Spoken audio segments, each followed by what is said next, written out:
Hello guys, आज अपन जिस topic पे बात करने जा रहे हैं वो टॉपिक है एग्रीमेंट।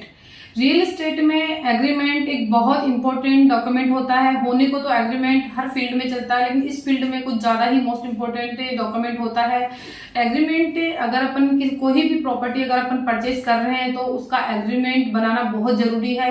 एग्रीमेंट में अपन को काफी सारी बातें हैं जिनका अपन को पता होना चाहिए, कौन सी चीज कहाँ किस टाइप से किस वक्त मेंशन होती है।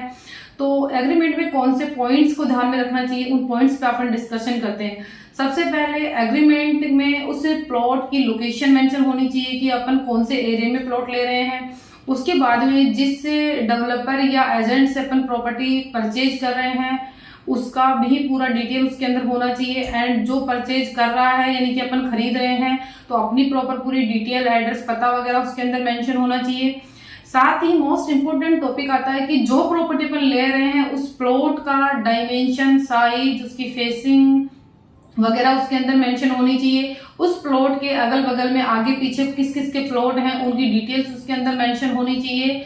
साथ ही उसके अंदर अपन जैसे भी किसी से प्रॉपर्टी परचेज करते हैं तो कुछ लोग 10% टोटल अमाउंट का लेते हैं बुकिंग अमाउंट, कुछ लोग 20% लेते हैं। वो वाला पेमेंट आपको ऑनलाइन माध्यम से ही करना चाहिए। वो एंट्री एग्रीमेंट के अंदर मेंशन होनी चाहिए।